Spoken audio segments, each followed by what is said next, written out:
Oh, hallelujah, now rejoice, all ye who in the heavens dwell. For God's kingdom is within you, seek it first and all is well. And realize He's answered long before you prayed the prayer. And you won't take another thought about your needs or cares. And dreams and prophets, they are past, God is not there. You won't find them in the mountains, outer space, or anywhere, until you look inside and put this whole world away, and lose your sense of self within the great I am today. Oh, hallelujah, now rejoice, all ye who in the heavens dwell. For God's kingdom is within you, seek it first and all is well. And realize He's answered long before you prayed the prayer. And you won't take another thought about your needs or cares. You must reject this world's senses, hearing, smell, touch, taste. For this outer court of knowledge only ends in carnal waste. True freedom lies in that holy place, that consciousness within. And there's someone knocking at the door, and it's time to let Him in. Oh, hallelujah, now rejoice, all ye who in the heavens dwell. For God's kingdom is within you, seek it first and all is well. And realize He's answered long before you prayed the prayer. And you won't take another thought about your needs or cares. And when the door is open, light pours in and morning breaks. The bridegroom enters quickly and the marriage consummates. And there within your bride, the chamber, the Son of God is birthed. Singing of the Father in our souls, His priceless pearl on earth. Oh, hallelujah, now rejoice, all ye who in the heavens dwell. For God's kingdom is within you, seek it first and all is well. And realize He's answered long before you prayed the prayer. And you won't take another thought about your needs or cares. Now times and dreams and prophets, they are past, God is not there. You won't find Him in the mountains, outer space, or anywhere, until you look inside and put this our world away, and lose your sense of self within the great I am today. Oh, hallelujah, now rejoice, all ye who in heavens dwell. For God's kingdom is within you, seek it first and all is well. And realize He's answered long before you prayed the prayer. And you won't take another thought about your needs or cares. You must reject this world's senses, hearing, smell, touch, taste. For this outer code and knowledge only ends in carnal waste. True freedom lies in that holy place, that consciousness within. There's someone knocking at the door, and it's time to let Him in. Oh, hallelujah, now rejoice, all ye who in the heavens dwell. For God's kingdom is within you, seek it first and all is well. And realize He's answered long before you prayed the prayer. And you won't take another thought about your needs or cares. And when the door is open, light pours in, and morning breaks. The bridegroom enters quickly, and the marriage consummates. And there within your bride, the chamber, the Son of God is birthed. Singing of the Father in our souls, His priceless pearl on earth. Oh, hallelujah, now rejoice, all ye who in the heavens dwell. For God's kingdom is within you, seek it first and all is well. And realize He's answered long before you prayed the prayer. And you won't take another thought about your needs or cares. times and dreams and prophets, they are past, God is not there. You won't find him in the mountains, outer space, or anywhere, until you look inside and put this outward world away, and lose your sense of self within the great I am today. Oh, hallelujah, now rejoice all ye who in heaven's dwell, for God's kingdom is within you. Seek it first and all is well, and realize He's answered long before you pray the prayer, and you won't take another thought about your needs or care.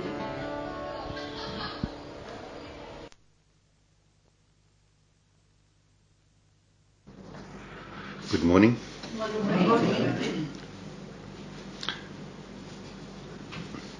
I'd like to read a scripture first from John chapter 6, and our title, if you like to call it a title, is "And they shall all be taught of God." Now, you might say at this particular moment, how are we going to all be taught of God? Well, first of all, we must realize when Jesus said these kind of things, He was not referring to the teaching, what is happening to us, as coming from a man, coming from a woman, or coming from a religious institution, or anything of that nature. Any time at all, when Jesus was talking, He was referring to the Father within. Now again, because I got a letter from the Philippines, and they sort of object to the idea that, or they object to the concept of our Father. I can understand why, but you see, because of misunderstanding, they think that Jesus was talking about a man.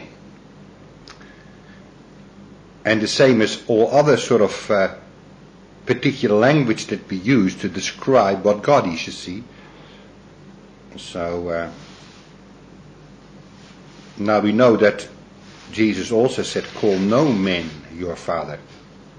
So our Father is not a man. And we have to cease from man whose breath is in his nostrils.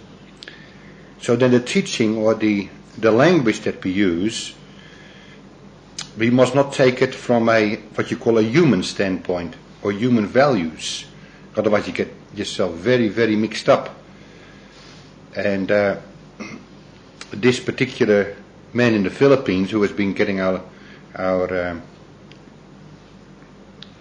letters is sort of objecting that I use the word father, you know what I mean? Well, when we use the term father, we're not talking about a man, but we are talking about the principle of life which we come from, or which we are birthed from. And the next step would be to realize that this principle or this law is a state of consciousness which is God. Now, to use human language is the only way that we can communicate this, because we can use Hebrew language simply because Jesus was a Hebrew, so he used the term father. And why he used the term father was because the Hebrews believed that God was a father, that God was a man. And it's the only way you could communicate. He could also have said that Paul later called the law of the Spirit, because the law of the Spirit is our Father.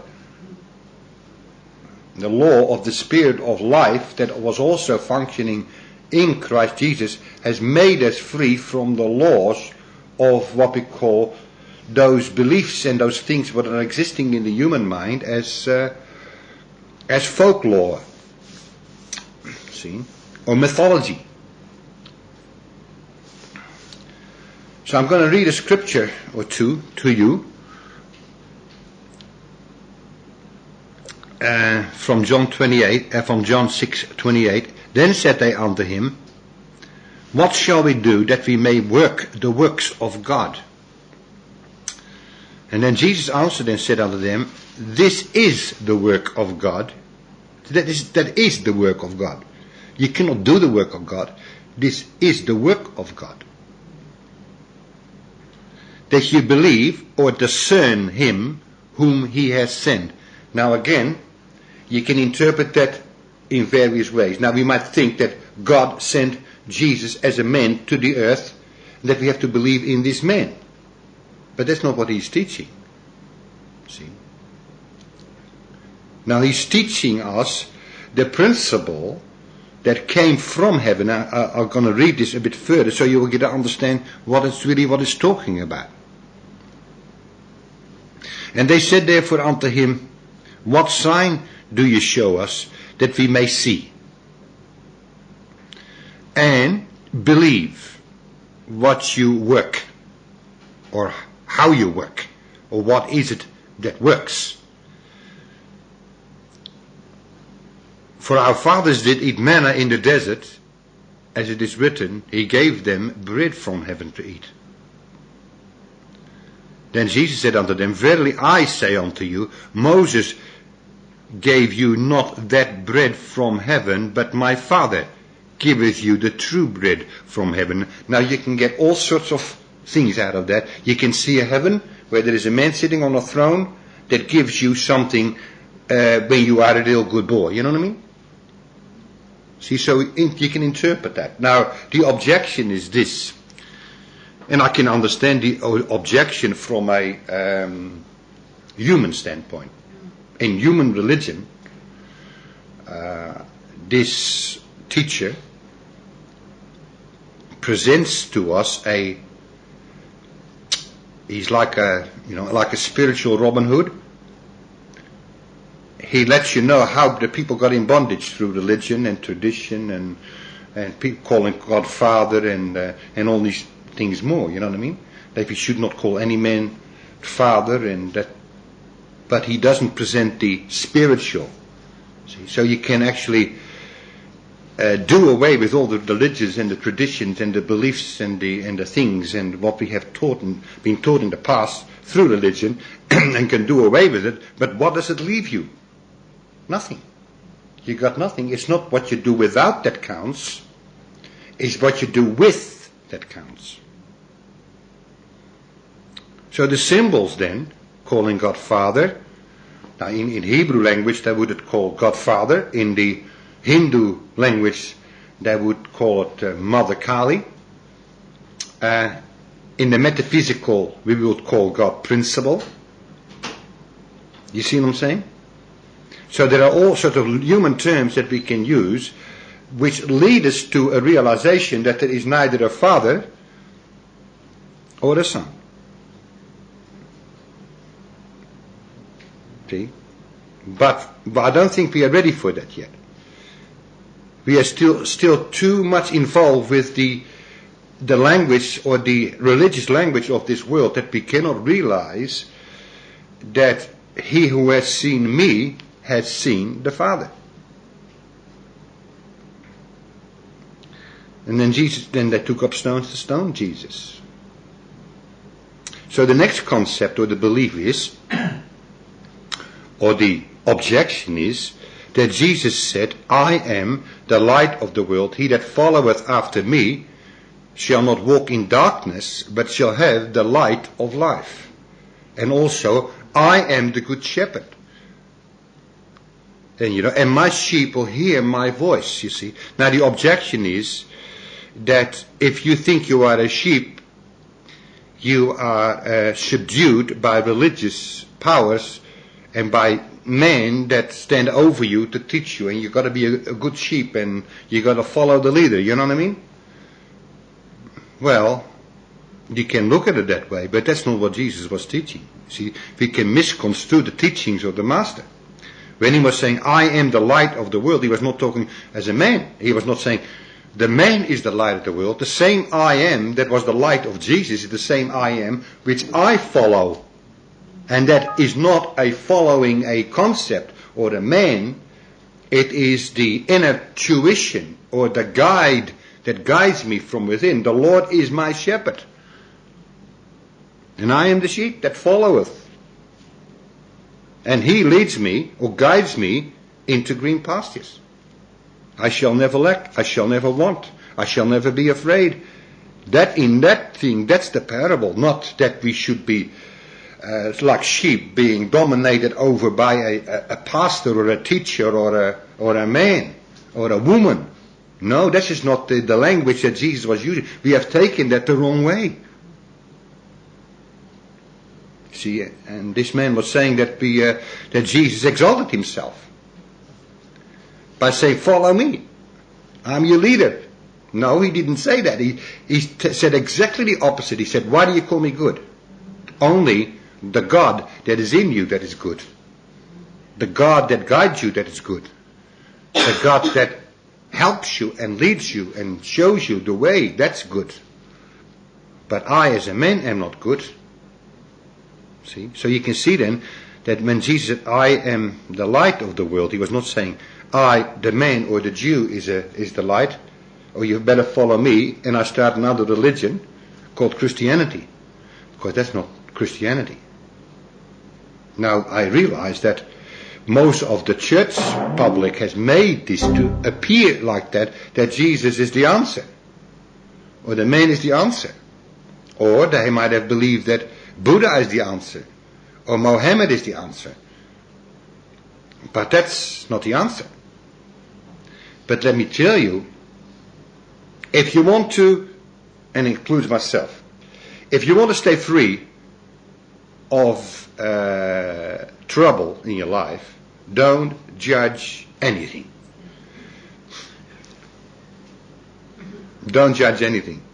And I tell you what, I am the first to admit that the easiest thing for me is to judge the judge.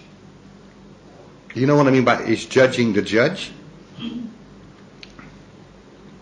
By saying, for instance, that if somebody judges somebody else, or somebody that controls somebody else, to get angry with that person, or object that this whole world is controlled by religious dogma. And that is what you call a spiritual Robin Hood. But by becoming a spiritual Robin Hood, you still bear the consequences, even if your intention may be right, or right as far as humanity is concerned, you still bear the consequences of the law. For as you sow, that's also what you're going to reap.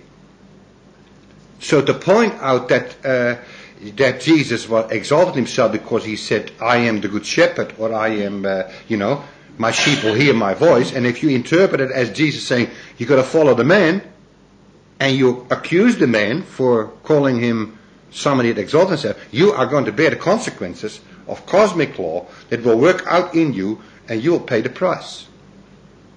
And you can't get away from it. So this is why I attempt to preach like that, you know what I mean, or teach like that. Because I don't want anything to come to me of a negative nature.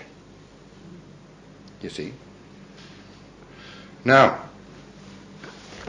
all work on the spiritual path is directed towards a development of a consciousness higher than that of the intellect or human mind. In the beginning, there was no awareness of good or evil. That's the secret.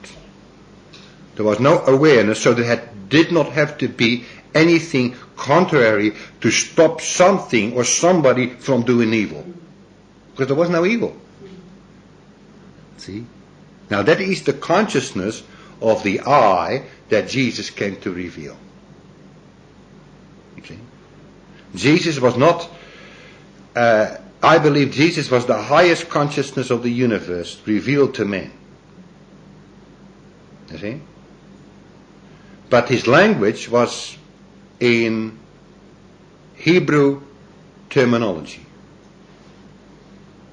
But you can also go to the Eastern, for instance, to the Eastern, and get the same terminology and come to the same conclusion. But I wouldn't know how, because I don't know anything of the Eastern teachings, or not very much of it. I know a little bit, but not enough to cause a ignition of spiritual values within me. But because I've been brought up in the the Bible, some people think we can just do away with the Bible. You know what I mean? You can do away with the Bible if you want to, but I wouldn't suggest it. I wouldn't suggest it, because you're throwing away a foundation. You cannot do away with the teachings of Buddha or the teachings of Jesus or the teachings and say, well, I am the one, you know what I mean? And I'm telling you, you don't need all that stuff. Oh, that's just a lot of bananas. Has nothing to do with it. See? Some people say, well, one picture is worth more than 1,000 words. But listen, that's for the ignorant. But for those that know the language of spirit that comes through the letter of the truth, whether it is the Bible or whether it's some other spiritual writing, is a very strong foundation. Now, it might not be altogether right, and it's not the letter of the truth that's going to deliver me or make me whole. It is the spirit of the truth that makes me whole, but through the letter of the truth, at least I'm coming to a place of cognition, that I can let my mind feel the thing, what I'm hearing from a literal standpoint, you see. My mind picks it up and begins to decipher. It begins to hear something, you know what I mean? And now this hearing, after all the other voices have sort of quietened down, the hearing has become very, very profound in my life. And I can also see or discern the accusations that come. And I'm not going to go into it, that's not important. But I can see it's some things or some teachings, like some of the New Age teaching, are very presentable. See? You can say, well, God loves everybody. Well, that's true. God is love. And what I shared with you, something I'm going to tell you this now. So that is going to help you. I'm sure that's going to help you. I'm studying out, see, I got my CD-ROM, I'm printing out all that stuff on everything that I want to know. It's not spiritual, but it gives you a good insight into the way religion is built up. And I thank the men that, all these men that have put it all together, and for me to just have a look at it and meditate on it, And I was studying mysticism, mythology, and various other kind of beliefs that are in the world. But this one, I shared it on Sunday, I'm going to share it again. This one really struck home with me, and I could see then how the accuser or the Satan is working in human consciousness. Satanism, that was the subject, Satanism. And I always thought Satanism was something, like cutting off chooks' heads and things like that, and putting voodoo on people and, all that weird stuff and human sacrifice. Well, that's all part of it. But, if you hear this, then you will know what I mean. Satanism is the worship of Satan developed from the religious doctrine that there are two supreme beings. One good and the other evil. Now, mind you, this is the Encyclopedia of Britannia or something, like that. You understand? It's developed. You know that is how it is developed? Now, how is it developed? That there is a supreme good and a supreme evil. Well, of course, Christians don't believe that. You don't? What do you mean to say that God is supreme? Yes, God is supreme. Well, who's doing all the dirty work and winning?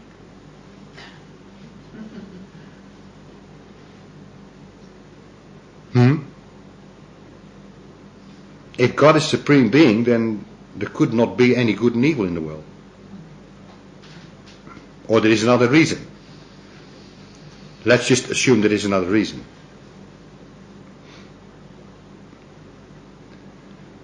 Right? It involves black magic, sorcery, and the invocation of demons and forces of darkness. You know, I mean, we used to be here a long time ago when we saw all these forces of darkness on the hills, you know. All these forces of darkness and all these demons, remember? And we used to cast these demons out and bind them and loose them and all that, you know. See? That is Satanism. That's acknowledging that there is a force of darkness that is supreme, because if it's not supreme, it would be inferior. If something is inferior, now you get a match, Lucifer, that's what you call him in Holland, Lucifers. There's a match and you light it, and you got a glass of water on the other end. Okay, I got a glass of water and a match. Now, there are two supreme powers. You see? That's it. This glass of water is God, the living water, and there's Lucifer, the devil, you know. So this power stays extreme until you stick the match in the water. And what happens? It goes out. So now fire seems to be very extremely potent and powerful. But water is more powerful. Because it's a quenching agent. It quenches the thirst. It does everything. It destroys fire. It kills it. Isn't it? You see what I'm saying? So this is the understanding. Now, let me go on. It involves black magic, sorcery, and the invocation of demons and the forces of darkness. Now, who are propitiated. Now, you listen to what it sounds like. What does it sound like? Which is propitiated by blood sacrifice. Now, you read the Old Testament, and what happened? They sacrificed blood. For what reason? To propitiate the wrath of this God that they were worshipping. Now this is, like I say, this is the encyclopedia. You see? So now, it's not easy to get into the whole of it, because that would take you 20,000 years to try to explain every nicky and, you know, what we actually are been entertaining in the past. Hopefully in the past. But now we know that there is only one power that does not need to be propitiated by blood. Now Abraham believed that this power had to be propitiated by blood. And this is how he could do the works of God. And this is why the scripture also said that that Abraham walked by faith. Well, he was walking by faith, but there is a higher realm. There's a realm that is that we do not really have to believe in a God. And we do not have to even believe in a God that needs to be propitiated by either blood or sacrifice or giving or whatever you do, you know what I mean? We thought that we could in any way please this God. Now, Satanists or Luciferians believe that Satan is the power behind the processes of nature. Now this is what I mean to say. That as we see nature today, we see sometimes we see good things happening in nature, and sometimes we see evil things happening in nature, don't we? When we judge by the appearances. Now this is what Satanists believe. They believe that Satan is the power behind the processes of nature. What is natural and what is acceptable. Sin is only what is unpleasant, or the consequences of sin is unpleasant in their sight. Unlike the Christian God. Now this is the contrast, now that's drawn. Unlike the Christian God, which is a stern and moralistic God, restraining the free expression of the instincts, or the sexual drive, with a set of difficult and unnatural commandments under the threat of punishment hereafter. So now you see the contrast, that it is that Satanism is really permitting and allowing everything what is instinctive, that comes natural, and in other words, and there is no conscience there to stop us from doing it. Now I'm not saying that it is right, and this is how this person, this guru from India, teaches it. He said we must really allow ourselves to be delivered from our cultural and our religious concepts and beliefs, and be delivered from that so that we can be ourselves. Now, from the outward, it appears to be as this man is on the right track. But that's not the right track at all. That's generally as the New Age. You can do what you like. Just be delivered. You know, everything is lawful. You know, you just do what you want to do as long as you feel good about it. See? Now, that is humanity. Humanity, you see? And that humanity, this teacher believes, is your true self. Humanity is not your true self. Humanity liberated from all its religious beliefs, if that would be possible, and it is impossible. You cannot be delivered through dynamic meditation from your religious, subconscious indoctrination, what has existed there ever since men began to eat of this infamous tree of the knowledge of good and evil. You cannot just be delivered through the psychological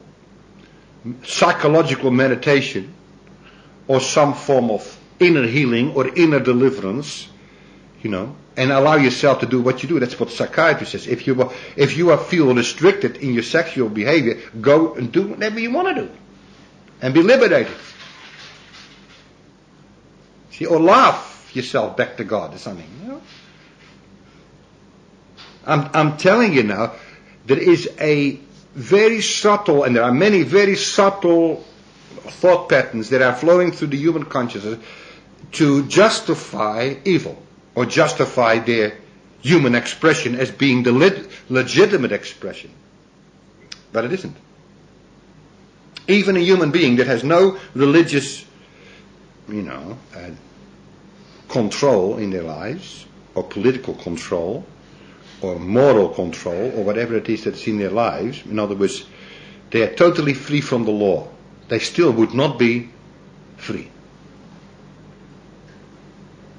Freedom does not, a human being, whether it is good or whether it's evil, whether it is subjected to religious cults or laws or principles, or you can debate and discuss whether God is a father or whether God is not a father, or whether Jesus has nothing to do with it. Because you see, even if you object to all these things, you're still bound. And you're still subject to cosmic law, and you'll bear the consequences. The only thing what's going to liberate you from all the troubles that are existing in the world through these beliefs of these various kinds of teachers and gurus, and is to become still. And like I shared with you in some of my letters here, that the teachings of the light of the world reveals a place in consciousness where we can experience life to the fullest if we learn the secret of meditation in spirit and in truth, not in criticism. Like I said, I've got to learn this too.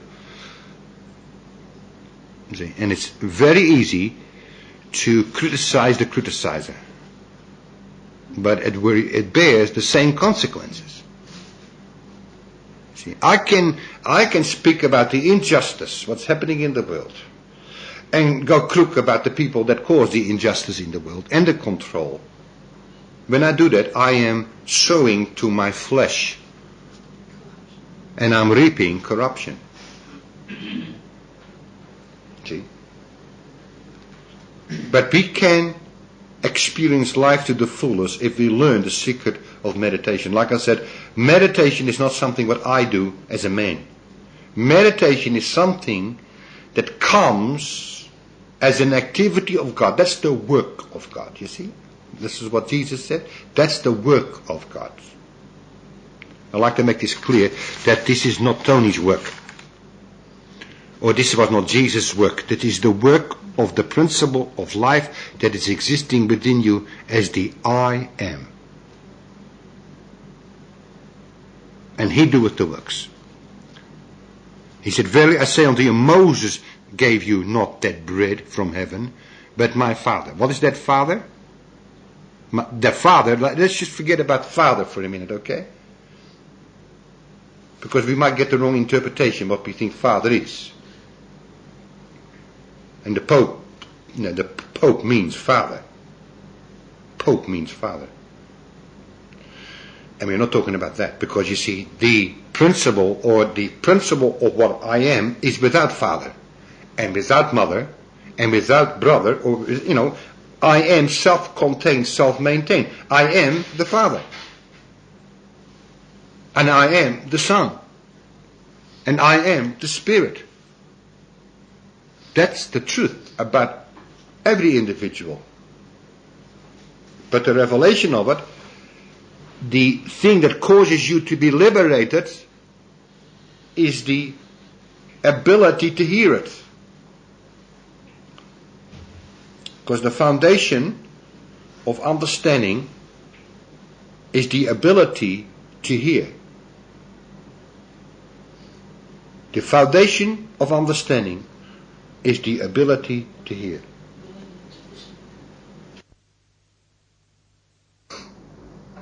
Or the ability to hear, but if you hear it, you're willing. Because if you're not willing, you won't hear it. Because you've got some other thing, what you believe. See? This is why people that misinterpret the teachings of Jesus cannot hear the spiritual. They hear the Robin Hood ministry.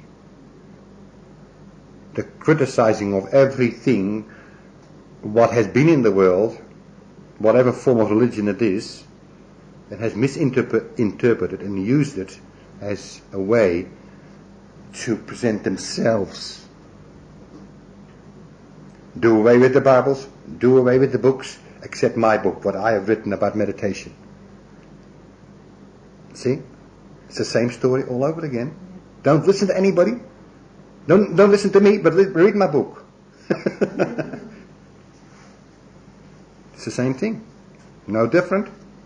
Now, our work, or the work of God, okay? It's the work of God, it's not my work or our work. It's the work of God. Sometimes I put our work, but then you got to understand that too.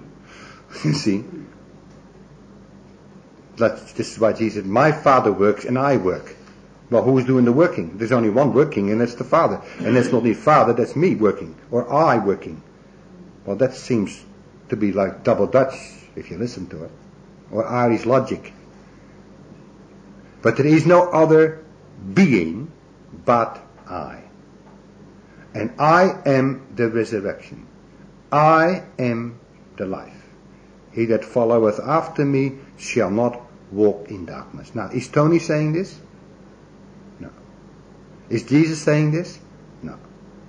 If I say, I am the good shepherd, is Tony saying this? No. See? So the principle or the working of God is totally founded on the principle of intuitive listening to the inner voice before we commence our day. See?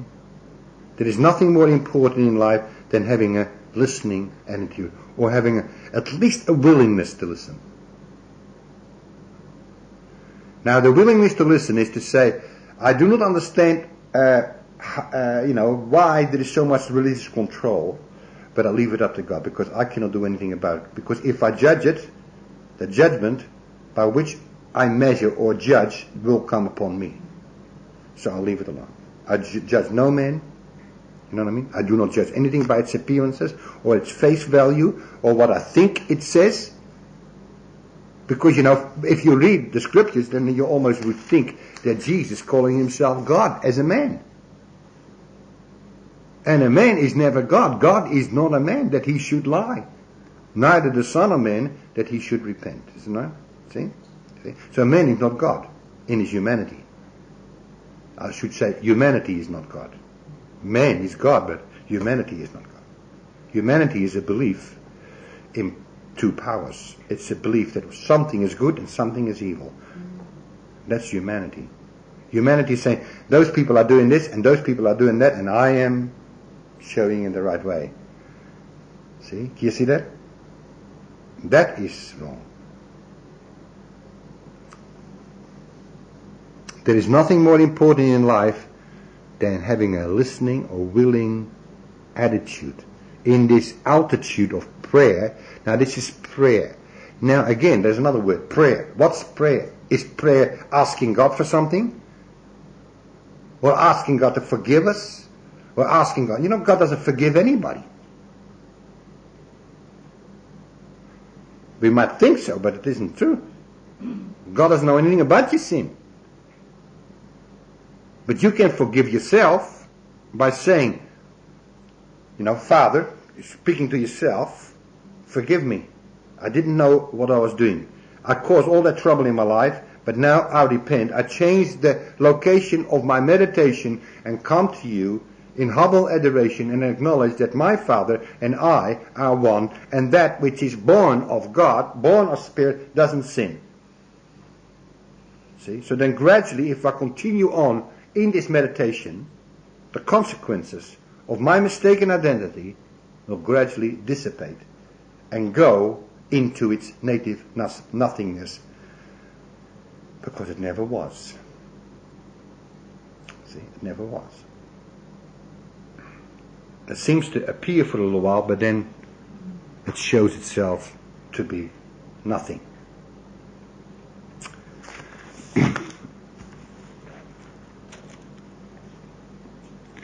I say unto you, Moses gave you not that bread from heaven, but my Father, or the source of life, okay? The divine principle, the I am that I am, gives you the true bread. The true bread is the sign. See, the true bread. There has to be manifestations. The first manifestation of true bread is it gives peace. That's true bread. It takes away guilt. It takes away self-centeredness. It takes away self-preservation. It takes all these things away. It's a gradual process. It doesn't come overnight. But this true bread does that. Again, bread is only a symbol. Really, what bread is like Jesus, man shall not live by bread alone, but by every word that proceeds from the mouth of God. Now, I can make a whole picture out of that. I see God there with a big mouth, you know what I mean? Big mouth God, his words coming out of his mouth. That's not what it's talking about. It's talking about a state of awareness.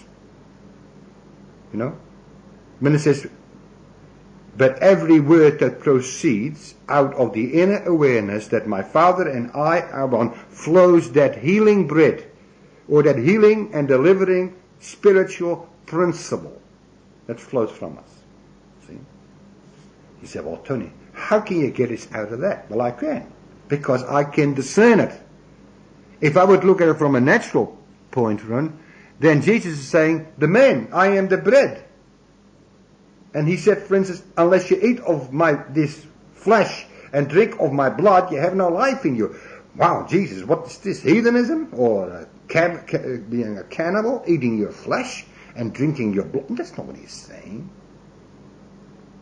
When he's saying eating of his flesh is eating of the revelation that he hath of my Father and I are one. That's the communion. I am one with you, and you are one with me, because there is only one, and there is no other God formed. Communing in that's communion. Communing is not what they do in the churches, with taking a bit of bread and drinking a little wine, and then believing that this miraculous substantiation takes place and forms itself into flesh and bones or something. Whatever, I don't know what people think. See, this is the mythology of life. That's the belief that exists in religion. See? No, I am is the bread of life. For the bread of God is He. who cometh down from heaven and giveth life unto the world. Okay, what do you know? Speak about this. Okay, seeing that you ask me. For the bread of God is he. Well, I could also say, the Spirit of life is it that comes from within you and gives life unto the world. Okay? It doesn't come from the sky. Heaven is not a place or a geographical location up in the sky somewhere. Heaven is a state of consciousness where the living bread or the living word or the principle of life that sustains and maintains all things flows from.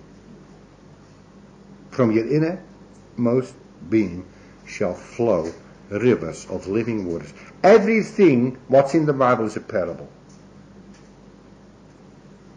I can tell you what, there is no living water flowing from you. Because there is no water in you. There's nothing in you. All things what we read in Scripture, whether you read it in the Bible, you read it in the teachings of Jesus, or your teachings in the teachings of Buddha, is all a principle that he that heareth and seeth and understands is made whole. Spirit, soul, and body, if there is such a thing as that too. How do you can explain it? How do you know that this is your body? You don't. All what you have learned is that this is my body. Well, you have learned that. Okay, that's okay. You can believe that, but you can go also too far by believing that this body is God or something. You know what I mean? That Jesus or Mary was the mother of God. Well, God hasn't got a mother. And God hasn't got a father. And the Son of God hasn't got a father. Does it make sense? Because he is the Father. But then when he realizes he is the Father, he's no longer the Father, because the Father and I are one. Then you're only one. Then there is only one, which is I. And then throw away the pen, because that's when the human consciousness goes tilt. To the hilt. This is where you got to stop. Now you have entered into meditation. Okay, you understanding that now? When you come to the climax of your ignorance. When you come to the climax of your ignorance through colloquial language, through all sorts of symbols, and Hebrew or Christian or Hindu, or it doesn't make any difference, or philosophy, you come to the end of your tether and you say, how much must a man know to know or realize that he is totally ignorant? And then there is a big axe and it chops down the tree.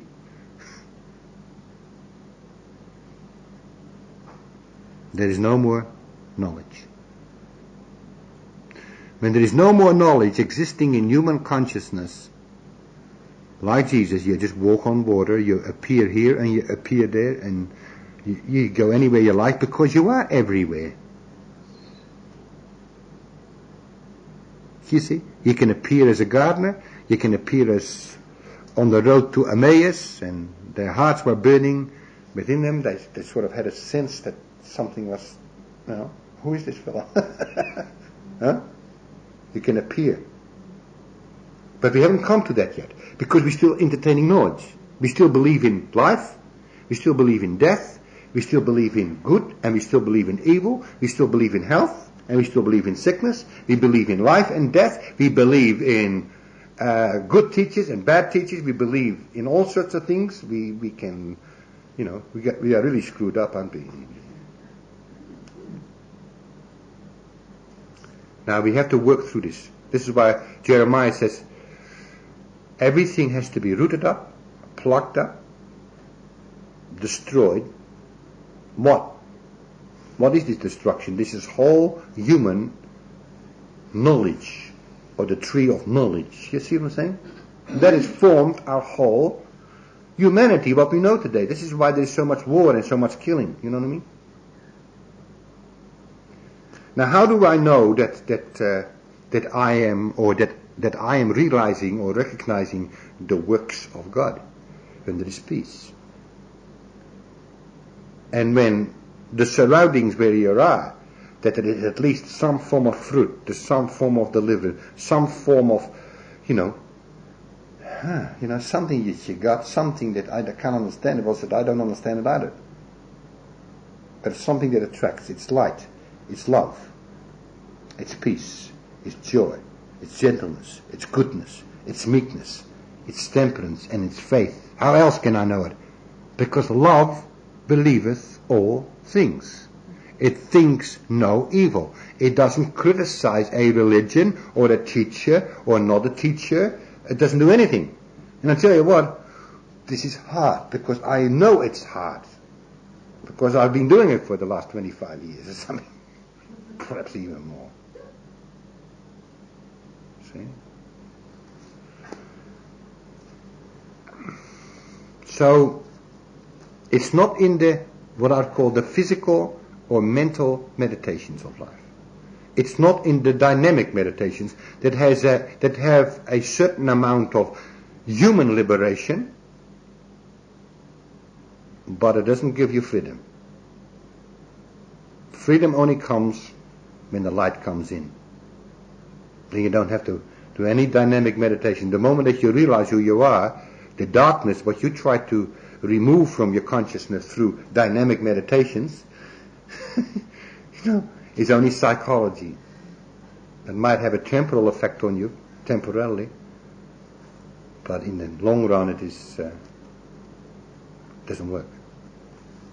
So if there is health and prosperity, and don't feel condemned now, if there's health and peace and prosperity, and the country is, the poor are being, raised to a higher level, the sick are healed, and all the other things, this is why Jesus said, the Spirit of the Lord is upon me. And I always say, what's that supposed to mean? Well, the Spirit of the Lord, now you get another word, Lord, okay?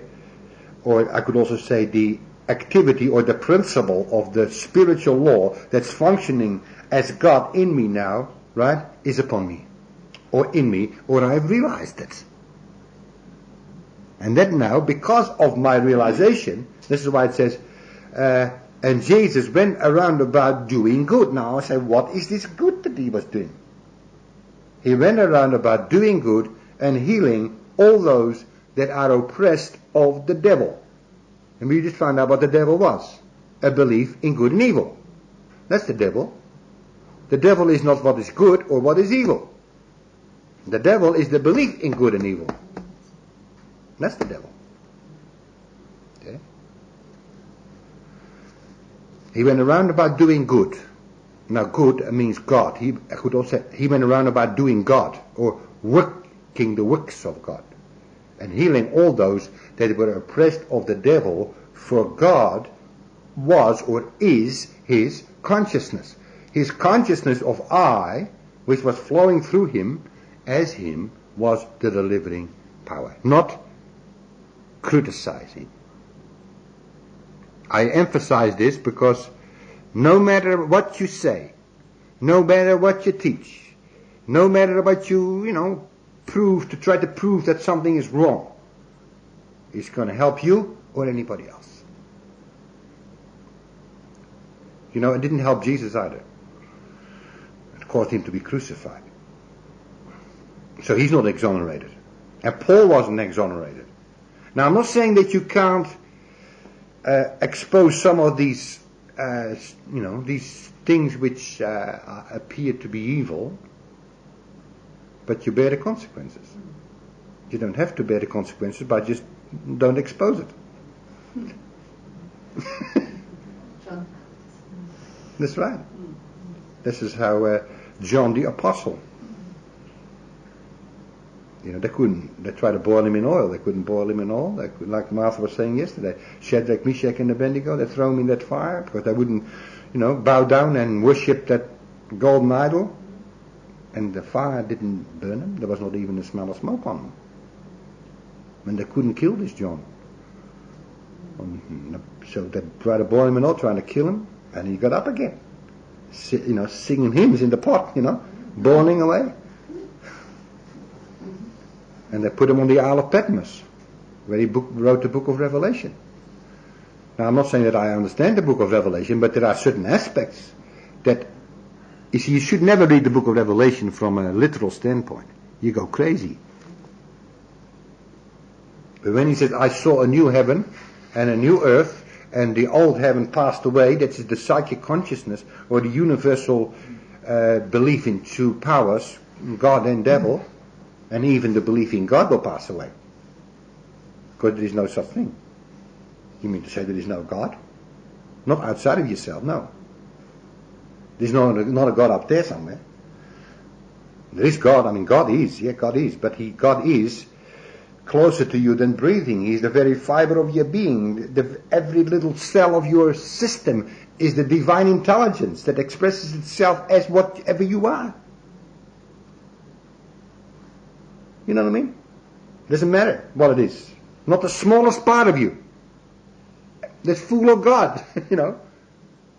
We've got to get it in the right perspective too, otherwise you might think that this physical is God, because the physical is not God, you see. It's what you see on the outward, is the manifestation of the intelligence that lives in there spiritually. It's consciousness expressed. And it does not express itself just as a cell, it expresses itself as a whole. This is why you don't see cells all over the place. Now you see a man or a woman. And that's the intelligence or the fullness of the Godhead bodily, you know, walking down the earth. But this person might be totally unaware of it. I'm totally unaware of it. Because of his religious or critical or false interpretations of life, God and the universe, he might be walking around totally ignorant. But now we are no longer ignorant because we are beginning to hear.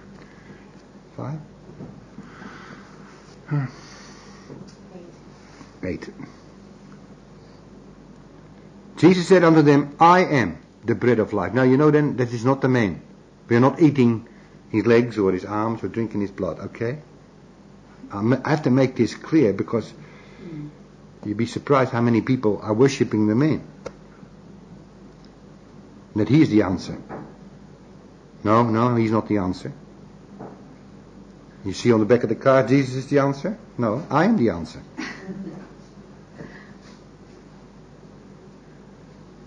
I am the bread of life. He that cometh to me shall never hunger, and he that believeth on me shall never thirst. But I said unto you that ye also have seen me and believe not. Now they've seen a man, they've seen the miracles, they've seen the signs, they've seen the feeding, they've seen the clothing, but they see not. And neither do they understand. All that the Father giveth me shall come to me. And him that cometh to me I will in no wise cast out. For I came down from heaven. Well, did a man come floating out of the sky on a white horse? See, I mean, the Christians are waiting for a man to come out of the sky on a white horse. And so are the Jews. So they are really believing in an anthropomorphical concept of God that sits on a throne in heaven, and there is a heaven with golden streets and horses run, you know, all sorts of things are happening there. That is the human philosophy or religious concepts.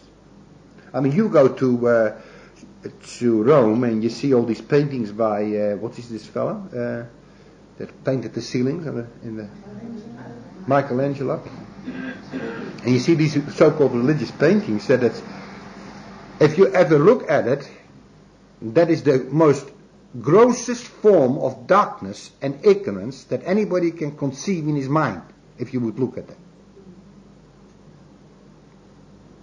This is why the Pope blesses it. That is ignorance going to seed. And it's bringing forth all sorts of ignorance all over the world. Because we have believed in the last judgment or the final judgment. Or, you know, we used to have a book or a magazine, and it was called Light actually. At home, my father had this magazine. And that was revealing some of these miserable thoughts of men, you know what I mean? And you saw this picture where everybody was sort of falling into hell, you know what I mean? You see him going, falling, help! There's no help for you. You're being bad. It's serious. Now my father had and it must have rubbed up on me, because he said this is, because it was in the magazine, to illustrate how ignorant man is.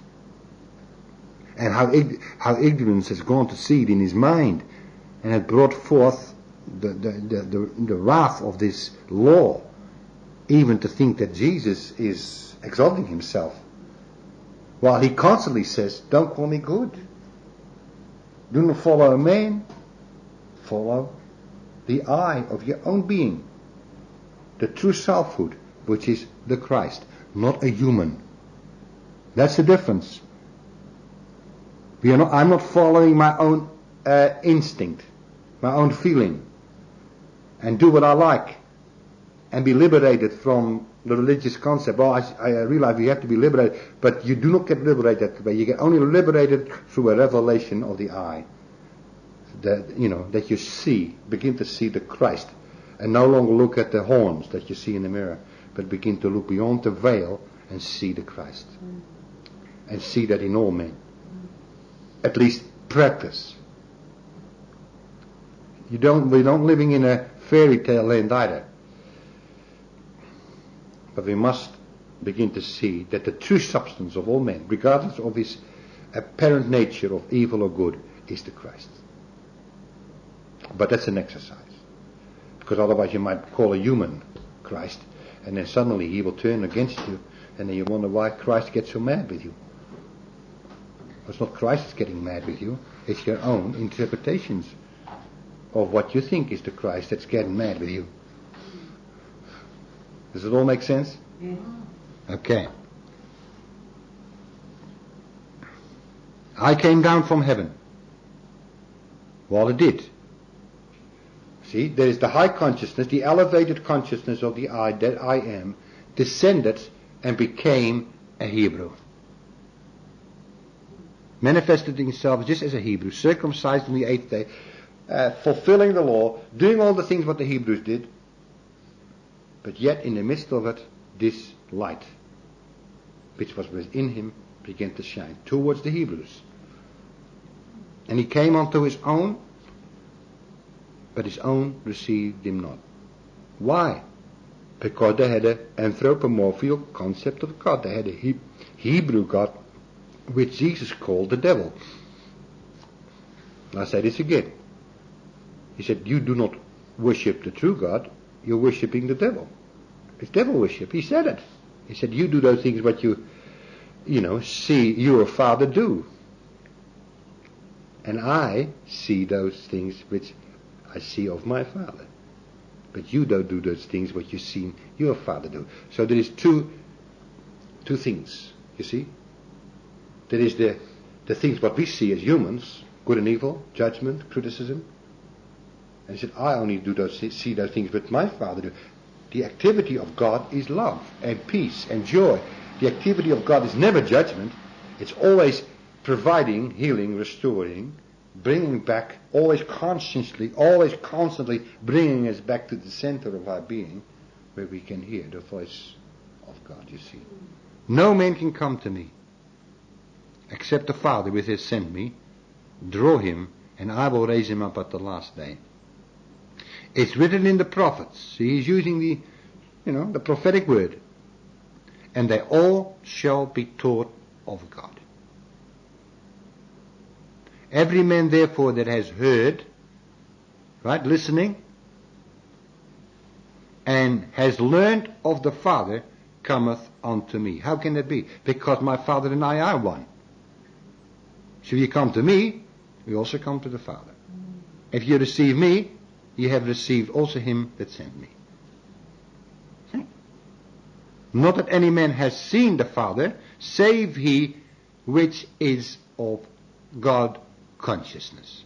See, if you are of God consciousness, you can see the Father. You no longer see Tony, you no longer see Martha, you no longer see Jesus, but you see the Father. That is having a God consciousness. And then, indeed, the light that shineth out from you is the light of the world. That's the Spirit of the Lord that is now upon you. Are you understanding that? It's recognizing, it's seeing, and realizing it. That is the essence of life. And he that believeth Now, believing is not believing in something what you don't know about. Now, believing really doesn't mean believing. It means seeing, knowing, understanding, and communing with, in total harmony, without guilt or shame or a sense of impending doom. All right? Thank you.